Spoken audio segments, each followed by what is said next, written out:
bagaimana kalau ada gangguan jin, sudah berkali-kali di ruqyah syariah, tapi jinnya susah keluar. Nah, ini mungkin dijelaskan selama ini Ustadz Lukman menghadapi fenomena seperti ini, pada umumnya penyebabnya seperti apa? Apa saja yang menyebabkan jin itu susah keluar, dan kemudian bagaimana penanganannya? Baik, kami persilahkan pada Ustadz Lukman.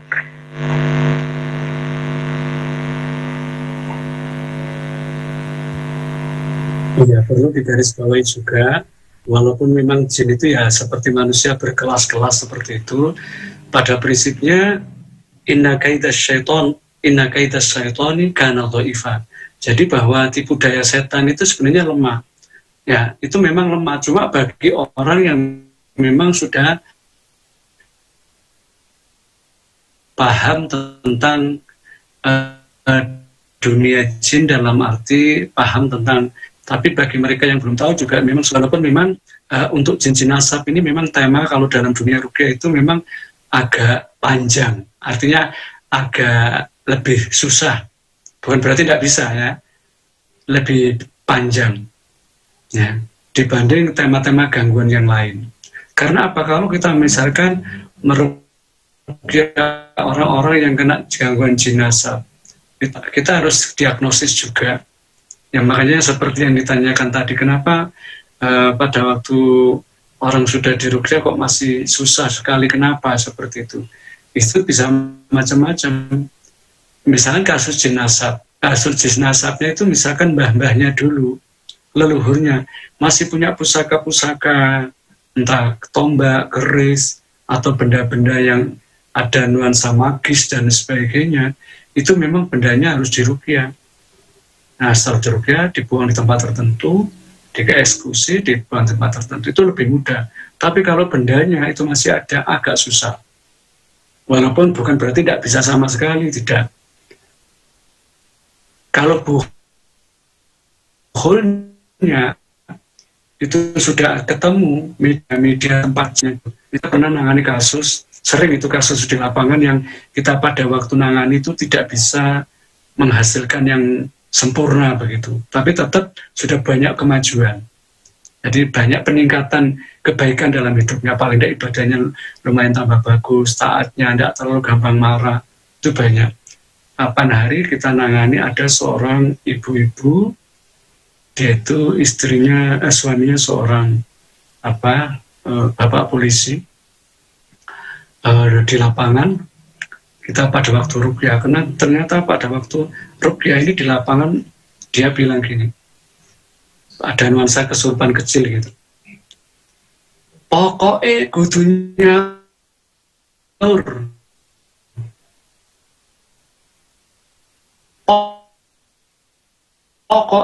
nyaur kalau baru melunasi. Nah, apa ini? Saya tanya, melunasi apa? Apa ini, ibu ini punya utang sama tetangga, teman kerja atau apa? Harus melunasi. Bilangnya gitu sama jin yang di dalam. Terus saya paham, ya sudah saya paham.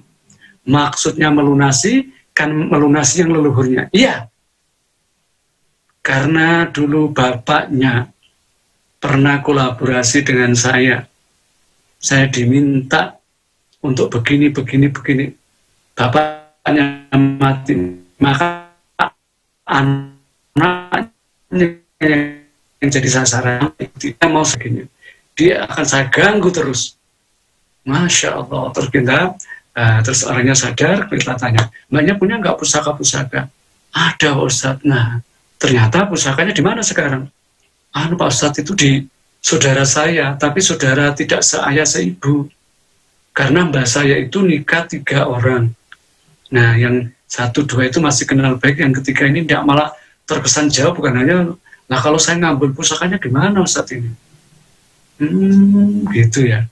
Ya doakan saja mudah-mudahan saudaranya dapat hidayah, dapat kebaikan, seperti itu. Ya, seperti itu. Jadi di lapangan seperti itu. Jadi kalau ada jin-jin nasab itu kok belum bisa maksimal, itu harus dicari. Ya. Harus cari kenapa, benda-bendanya masih ada enggak. Kalau benda-bendanya sudah ada dan kita sudah ruqyah, insya Allah nanti hasilnya maksimal. Walaupun seperti itu nanti insya Allah kita terangkan di pertemuan yang akan datang. Itu seperti itu. Jadi kasus-kasus di lapangan itu banyak seperti itu. Memang jenazah itu lebih unik. Ada yang kita tangani, kita bantu itu, orangnya sama Allah alhamdulillah dapat hidayah. Jadi dapat hidayahnya dia memang rajin untuk ruqyah entah setengah bulan atau 1 bulan sekali terus gitu. Akhirnya sampai nyaman. Gangguannya apa? Karena memang anaknya ini super indigo. Bahkan corona kemarin belum datang, dia itu sudah bahasanya lockdown duluan. Sudah tidak keluar dari rumah. Seberapa 6 bulan tidak keluar dari rumah, dari kamar. Ibunya bingung, bapaknya bingung. Ternyata kita tangani ada jenazah. Jadi indigonya sampai seperti itu. Setelah dia sadar, alhamdulillah setelah datang, ibunya sama bapaknya kita bantu ruqyah. Kenapa?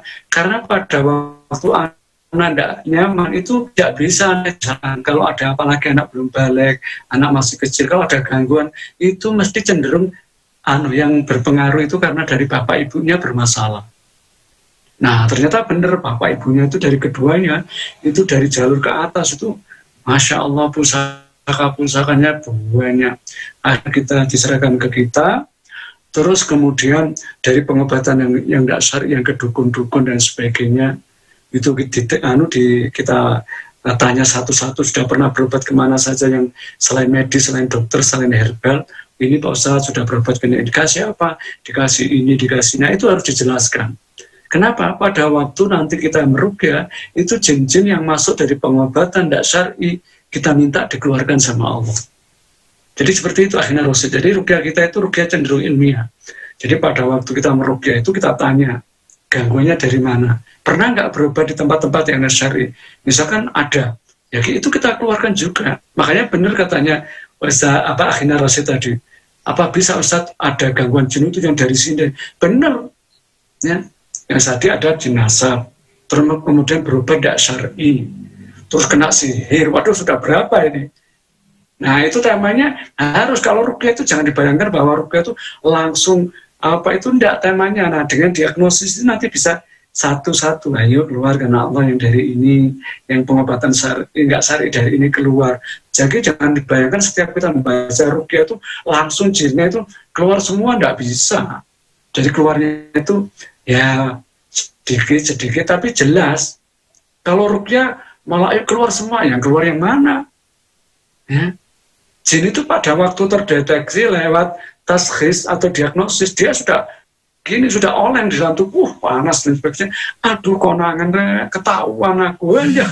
Kalau sudah seperti itu tinggal manggil saja, ayo yang dari pengobatan Pak Fulan ini, yang pakai media misalkan pengobatan dari telur yang ngekasih tulisan-tulisan terus dioles-oleskan, ayo keluar na Allah, wah satu, keluar. Terus saya diberi pengobatan dari Pak ini yang pakai minum kemudian ditaruh di gelas terus kemudian dikasih keris, itu ayo keluar karena Allah.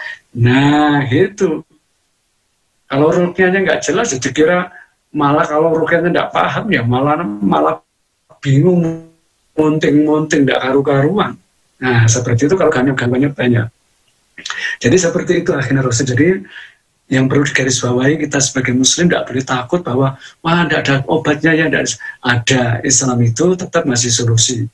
Apa kata Allah? Inna kaidas syaitani kana dha'ifa. Sesungguhnya tipu daya itu lemah. Kalau dalam ayat yang lain, ya ma'sarul jinni wal insi ini stata'tum an min aqtaris samawati wal ar fanfudhu la tanfudhuna illa bisultan fa bi ayyi ala'i rabbikuma tukadziban. Itu.